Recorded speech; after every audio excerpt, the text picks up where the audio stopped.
Hey, we're back again, and this time we are reading The Three Little Wolves and the Big Bad Pig. And you can see right away how this story is going to be different than the original.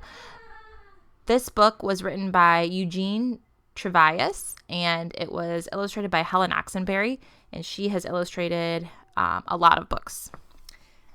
So here we go.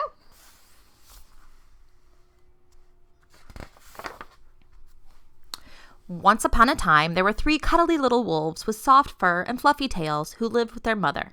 The first was black, the second was gray, and the third was white.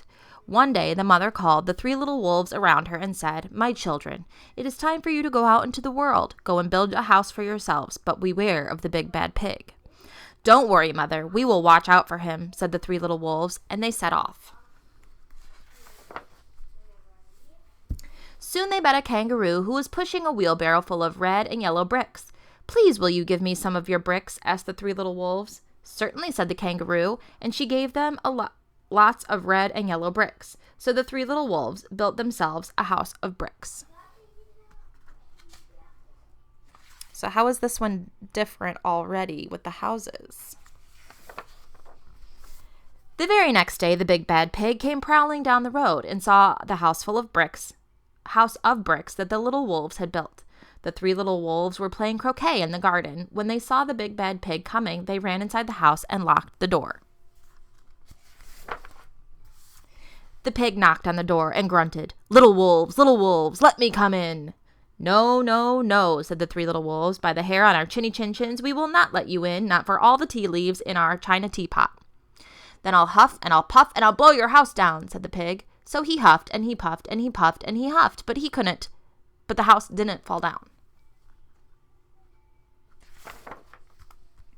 But the pig wasn't called big and bad for nothing. He went and fetched his sledgehammer and he knocked the house down.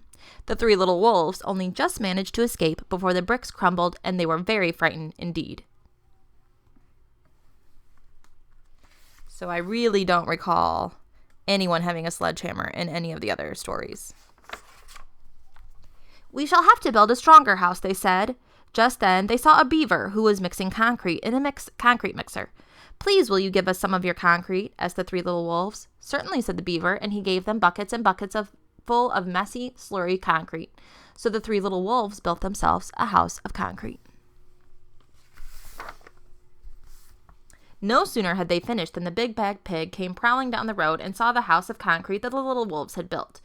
They were playing battledore and shuttlecock in the garden, and when they saw the big bad pig coming, they ran inside their house and shut the door.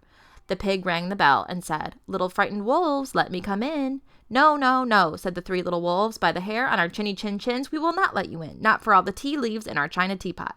"Then I'll huff and I'll puff and I'll blow your house down," said the pig. So he huffed and he puffed and he puffed and he huffed, but the house didn't fall down. But the big bad pig wasn't called big and bad for nothing. He went and fetched his pneumatic drill and smashed the house down. The three little wolves managed to escape, but their chinny chin chins were trembling and trembling and trembling.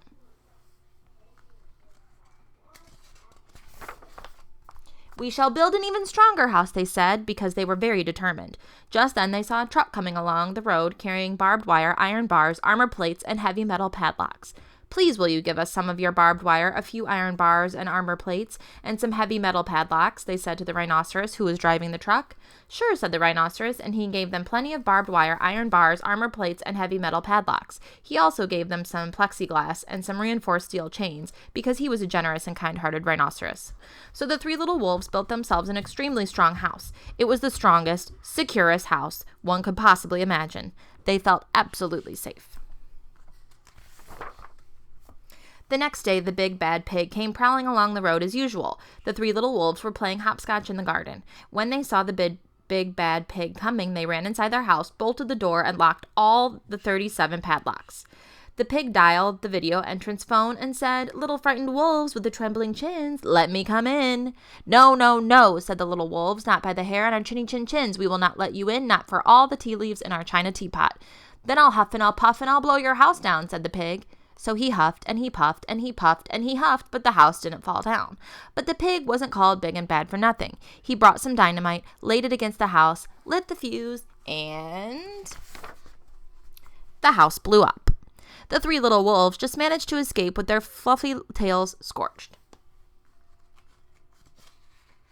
Very different from the original. Something must be wrong with our building materials, they said. We have to try something different. But what? At that moment, they saw a flamingo coming along, pushing a wheelbarrow full of flowers. Please, will you give us some flowers? Asked the little wolves. With pleasure, said the flamingo, and he gave them lots of flowers. So the three little wolves built themselves a house of flowers. What do you think's going to happen now? Because this is kind of going backwards. They started with really secure houses, and now they're going to a house made of flowers. One wall was of marigolds, one of daffodils, one of pink roses, and one of cherry blossoms. The ceiling was made of sunflowers, and the floor was a carpet of daisies. They had water lilies in their bathtub and buttercups in their refrigerator. It was a rather fragile house, and it swayed in the wind, but it was very beautiful. Next day, the big bad pig came prowling down the road and saw the house of flowers that the three little wolves had built. He rang the blue bell at the door and said, "Little frightened wolves with the trembling chins and the scorched tails, let me come in." "No, no, no," said the three little wolves. "By the hair on our chinny chin chins, we will not let you in, not for all the leaves in our tea leaves in our china teapot." "Then I'll huff and I'll puff and I'll blow your house down," said the pig. But as he took a deep breath, ready to huff and puff, he smelled the soft scent of flowers. It was fantastic. And because the scent was so lovely, the pig took another breath and then another. Instead of huffing and puffing, he began to sniff. He sniffed deeper and deeper until he was quite filled with the fragrant scent. His heart grew tender and he realized how horrible he had been. Right then, he decided to become a big good pig. He started to sing and dance the tarantella. At first, the three little wolves were a bit worried. It might be a trick. But soon they realized that the pig had truly changed. So they came running out of the house. They started playing games with him. First they played Pig Pog, and then Piggy in the Middle, and then when they were all tired, they invited him into the house.